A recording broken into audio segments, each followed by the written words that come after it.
Cet épisode est commandité par EJ, le leader mondial en conception, production et distribution de solutions d'accès. Vous êtes à l'écoute de Station Constructo, un balado spécialisé pour le secteur de la construction au Québec. Bonjour à toutes et à tous, mon nom est François Toupin. Bienvenue au balado Station Constructo. On dit souvent que l'industrie de la construction est plutôt conservatrice et lente à adopter des changements. Mais est-ce réellement le cas? Dans cette série d'épisodes, on va explorer différentes technologies novatrices pouvant être utilisées dès maintenant pour améliorer l'efficacité, la productivité et la sécurité sur les chantiers de construction. On va échanger avec les travailleurs qui les utilisent déjà. Certains vont peut-être même vous surprendre et vous donner l'impression d'être dans un véritable film de science-fiction. Les prochains épisodes de Station Constructo seront fascinants. Restez avec nous. En raison des tâches très physiques qu'ils exécutent, les travailleurs de la construction sont davantage susceptibles de développer des blessures dans le cadre de leur travail. Il existe pourtant une solution pour les aider, les exosquelettes. D'abord utilisés dans l'armée, où ils aident les soldats à avoir une mobilité et une résistance accrue, ils sont de plus en plus adoptés et adaptés aussi pour les travailleurs sur les chantiers, pour les aider à réaliser leurs tâches. Nous allons en discuter aujourd'hui avec Pascaline Eloi, qui est ergothérapeute, ergonome, formatrice et conférencière chez Eloi Ergo Consultant, ainsi que Sébastien Tinel, vice-président, main-d'œuvre santé et sécurité chez Atwill Morin, une entreprise spécialisée en maçonnerie, béton et échafaudage. Bienvenue à vous deux. Bonjour. Bonjour, merci beaucoup. Merci d'avoir accepté l'invitation de participer au balado aujourd'hui. Bon, d'abord, il était question dans mon introduction d'exosquelette. Il faudrait donner la définition. Qu'est-ce qu'un exosquelette? En fait, c'est très simple. Un exosquelette, c'est un dispositif externe. Donc, c'est quelque chose qu'on revêt sur soi. Mhm. Donc, dans le cas qu'on discute, les travailleurs. Et c'est vraiment un dispositif qui est là pour fournir une assistance physique OK. dans une tâche ou une occupation qui va être exigeante physiquement. Donc, on enfile ça comme une espèce de carapace. Là, puis- Exactement. Il y a différentes formes. Ça ressemble vraiment, dans la plupart des cas, à une forme de pack-sac Ouais. qu'on va aller attacher en avant. Il peut y avoir un ajout selon le type d'exosquelette. Ce qui est important, c'est que ce n'est pas un équipement de protection individuelle, hein, les fameux EPI qu'on parle dans la santé-sécurité. C'est vraiment une assistance physique. Donc, ça va aller assister le corps dans différents efforts selon le type d'exosquelette qu'on choisit. C'est à batterie essentiellement, j'imagine? Ça dépend du type. On a les exosquelettes passifs, les exosquelettes actifs. Donc, ceux qui sont de la catégorie active vont avoir effectivement une source d'énergie qui est ajoutée sous forme de moteur, de batterie. Ça va aller augmenter notre force, hein. Donc, on est vraiment dans une technologie pour essayer d'augmenter notre capacité, alors que les exosquelettes passifs, qui sont un peu plus répandus, accessibles, beaucoup plus matures aussi dans leur développement actuel, sont plus des exosquelettes qui vont utiliser un transfert des forces ou un emmagasinage de l'énergie. Sport, peut-être Un aussi? support, mais tu sais, OK. des élastiques, des ressorts qui vont aller transférer ou emmagasiner de l'énergie qui va être redistribuée ensuite sur la partie du corps. Donc, il y en a différents. Ce que Oui, je comprends. oui, et dans chacune des catégories, on peut avoir soit des exosquelettes qui vont assister le dos, des exosquelettes qui vont assister les bras, Mhm. qui vont assister les jambes, et on a certains modèles qui vont avoir les 3 modules ensemble dans un même exosquelette pour assister un peu l'ensemble du corps. Et pour les différentes parties du corps. Tout à fait. Sur un chantier de construction, Monsieur Tinel, quel exosquelette vous utilisez, vous autres, de votre côté? Nous, on a les complets. Originalement, quand on les essayait, c'était surtout pour aider les gars pour les problèmes d'épaule, de OK. coude, de dos. Donc, dans cette optique-là, c'est certains des travailleurs vont prendre le complet ou il y en a qui veulent rien savoir avec les jambes, la partie des jambes. Donc, ils vont prendre d'autres modèles, mais c'est encore une période d'apprentissage. Ah oui? Donc, Donc, vous êtes au début de l'utilisation de ça. oui, oui et non. Ça fait quelques années quand même. OK. Mais on se rend compte, dépendamment des travailleurs, c'est pas tout le monde qui veut travailler avec, mais ils sont tous différents. Ils veulent toutes des choses différentes. Donc, on s'adapte à eux en même temps. Et à quoi ça sert principalement? Quelle tâche je peux faire avec un exosquelette, par exemple? Soulever des charges? Pratiquement tout, ouais, Des gestes pratiquement tout. répétitifs aussi, peut-être? C'est bon pour les gestes répétitifs. Nous, on a les poseurs, ceux qui posent du bloc, qui est quand même assez lourd, Ouais. de la brique. Même que ce soit pour nos manœuvres, de transporter des chaudières. C'est vraiment à l'infini, là. Si ça te permet de faire tous les mouvements nécessaires, tu peux tout faire. Règle générale, c'est apprécié par les travailleurs sur les chantiers? Règle générale, oui, on a dû Sauf ceux qui veulent pas s'en servir. ouais, c'est ça, on a dû s'ajuster. On croyait peut-être que c'était pour nos travailleurs plus âgés, peut-être que ça serait Ouais. bon. Mais évidemment, comme toute personne plus âgée, on leur Leurs habitudes? leur expérience, leur habitude de travail. Ouais. Donc, ça venait un petit peu chamboucher ça. Donc, on a changé notre fusil d'épaule un peu. On est allé plus vers notre clientèle plus jeune. Uh-huh. Donc, eux, là, c'est sûr, je suis jeune en ce moment, mais dans 15-20 ans, peut-être qu'eux, ils vont être plus frais que plus vieux travailleurs qui travaillent 15-20 ans dans la construction. Est-ce que les travailleurs, les travailleuses disent que c'est inconfortable, c'est confortable, ils sont à l'aise avec Les ça? deux, c'est une habitude. Comme je dis au début, on dirait qu'on est des cobayes, on les essayait. Donc, oui, il y en a qui ont adoré tout de suite, il y en a qui n'ont pas aimé. On parlait de ressort, on pouvait lever les bras, mais pour le Ouais. redescendre, il y avait une petite force aussi. Donc, c'est l'ajustement. C'est l'ajustement, mais la plupart les aiment. Même on reçoit beaucoup, beaucoup d'appels pour des embauches, en fait. Puis ça, c'est souvent demandé par rapport au squelette. Est-ce qu'on peut en avoir un? OK. Donc, Donc, le mot commence à circuler, puis ça... Ah oui, vraiment. Effectivement, oui. Puis je pense qu'on a passé quelques fois à la TV par rapport à ça. Donc, il y a beaucoup de gens curieux. Ouais, c'est ça, des reportages Ouais. là-dessus.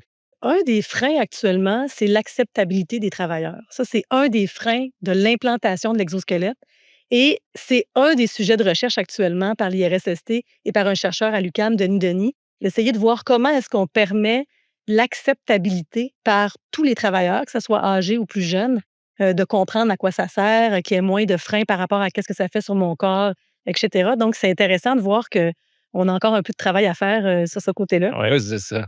Quels sont concrètement les avantages pour porter un exosquelette sur un chantier de construction? L'avantage, disons, le premier avantage, qu'est-ce que ce serait? Un des éléments importants sur les chantiers de construction, c'est que c'est un environnement où il y a une très grande variabilité.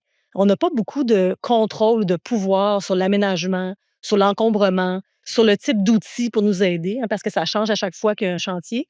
Donc, c'est intéressant de penser à une assistance qui va venir nous aider à faire face aux différentes contraintes biomécaniques. OK? Et si, évidemment, on réussit à diminuer le ressenti, l'effort, les inconforts, ben, ça augmente notre vigilance, ça augmente notre performance, mais ça ne devrait pas être l'objectif premier. OK. L'objectif premier est d'assister un travailleur dans une situation où il n'y a pas d'autre solution. Parce Mhm. que en santé-sécurité, puis avec les exosquelettes, ce qu'on essaie de faire en premier, c'est d'éliminer le risque, hein, d'essayer de réduire les contraintes et de s'assurer que le travail va être facile à faire pour l'individu qui est là. Quand on se rend compte, comme dans un chantier, que c'est pas possible, on peut essayer des solutions comme les exosquelettes pour essayer de réduire la charge physique, leur fatigabilité aussi à la fin de la journée. Donc, il y a un aspect santé-sécurité et il y a un point de vue productivité aussi. Oui, je le dis avec un bémol parce qu'effectivement, le premier élément, c'est de viser, hein, de réduire la contrainte, préserver la santé. Mais c'est sûr que si on est mieux, si on est moins fatigué, si on a moins mal au dos, ben, c'est certain que ça a un impact sur notre performance, sur notre productivité.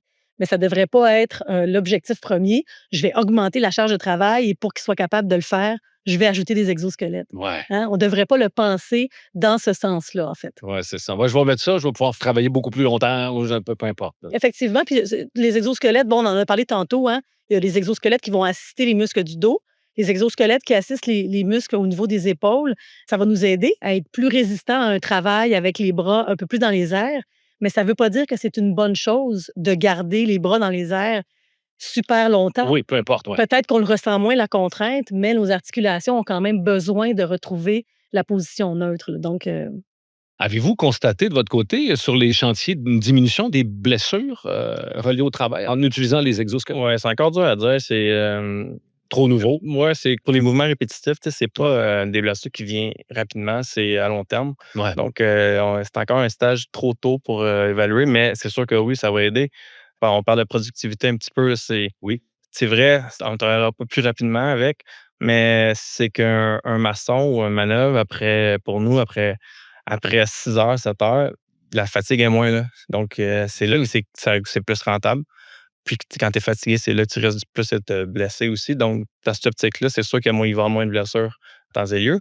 Mais pour l'instant, c'est encore dur à juger. Mais si c'est bien porté régulièrement et tout, c'est sûr qu'on va avoir une À amélioration. long terme, vous allez Exactement. le constater. Exact. À quoi ressemble le retour sur l'investissement? Parce que tout ça, c'est pas gratuit, hein? Non. Est-ce que sans le chiffrer, mais j'imagine qu'il y aura un retour sur l'investissement si ça égale plus de productivité. Exact, exact. C'est comme n'importe quoi. C'est peut-être pas plus productif tout de suite, mais à long terme, on rentre dans notre argent.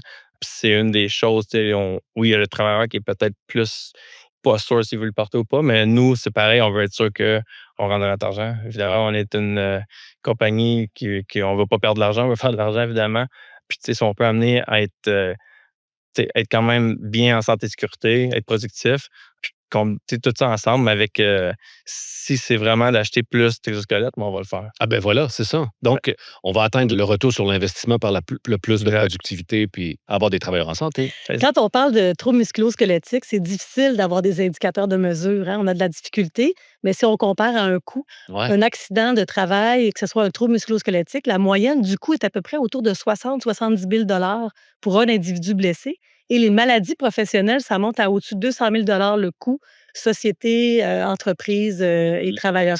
L'ensemble du coût. Ouais. Donc, quand on parle que les exosquelettes actuellement sur le marché se trouvent entre un 1 500, 2 000 jusqu'à un 15 000 d'investissement pour un exosquelette, c'est la seule façon qu'on a de le chiffrer vraiment, sauf si on fait des essais un petit peu plus là, soutenus sur est-ce qu'il y a vraiment moins d'inconfort, moins de douleur, mais c'est un enjeu c'est difficile à mesurer, en fait. Exactement.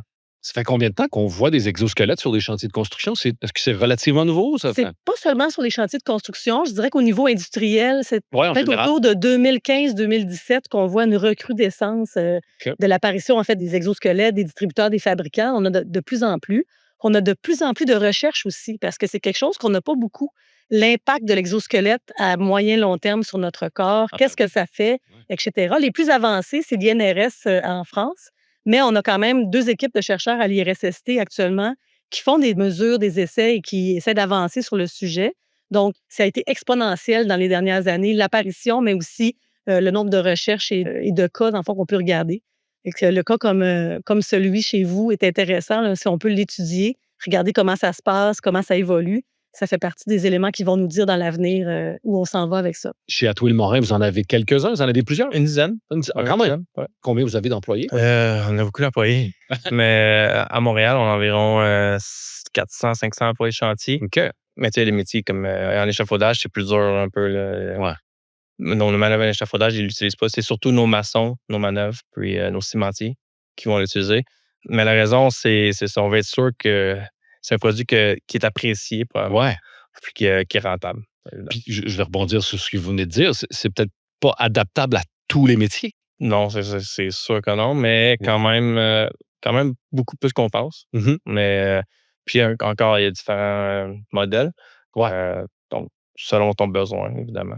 J'ai l'impression, puis c'est vraiment une opinion là, subjective, que c'est plus facile et plus apprécié dans le domaine de la construction, justement. Parce qu'un des freins en industrie, en manufacture, c'est qu'est-ce que je vais avoir l'air avec ça? Tu sais, ça fait un peu robot. Tu sais, il y a des gens qui sont un peu gênés de ça ou aussi qui veulent pas ils travaillent dans un milieu qui n'est pas si évident que ça au niveau de s'accrocher dans l'exosquelette, etc. Puis il y a des milieux alimentaires, il y a des milieux pharmaceutiques où les composantes de l'exosquelette sont juste pas compatibles Ah ouais. avec le travail. Donc, effectivement, il y a plein d'enjeux à regarder avec un exosquelette dans le choix. Puis comme j'aime bien le répéter, c'est quand même une dernière solution, hein. Il faut regarder avant qu'est-ce qu'on peut faire pour améliorer le travail. Oh oui, l'exosquelette n'est pas une solution à tout. Non, ça n'est pas une solution à tout. C'est une des solutions qu'on a la chance d'explorer depuis quelques années et qui continue. Donc, ça fait partie des choses qui s'ajoutent à nos outils. Puis c'est important de bien le faire, en fait. Ouais, c'est comme toute nouvelle technologie, c'est un outil. Il faut savoir bien s'en servir, j'imagine. Qu'est-ce que vous conseillerez aux autres entrepreneurs qui souhaitent faire l'acquisition d'exosquelettes pour leurs employés? Je vous dirais, c'est important de faire une analyse du travail avant de décider de prendre un exosquelette comme outil, parce qu'on veut d'abord voir s'il n'y a pas d'autres risques à éliminer, mais ensuite, c'est de voir est-ce que c'est compatible avec le travail et avec quelle tâche c'est compatible et avec qui. Hein, tantôt, on a nommé, il y a des réticences, il y a des gens, que leur corps est habitué de faire un certain travail, qui ont développé des stratégies et donc qui ne ressentent pas le besoin ou qui ont l'impression que ça va changer un peu leur façon de faire. Ça va leur nuire plus Ou que... ça va leur nuire, Ouais. effectivement. Donc, l'analyse du travail, très, très, très important. Je vous dirais aussi l'accompagnement. C'est probablement quelque chose que vous avez dû faire là, avec vos exosquelettes. D'abord, il faut faire le bon choix. Il y en a plusieurs exosquelettes. Sûrement. Il y en a qui vont être pour le dos, pour les bras, pour les jambes, lequel on utilise, est-ce que c'est lequel on veut vraiment privilégier. Puis l'accompagnement dans l'implantation de ça. Bien informer les travailleurs des conséquences positives et des conséquences négatives qu'un exosquelette peut avoir.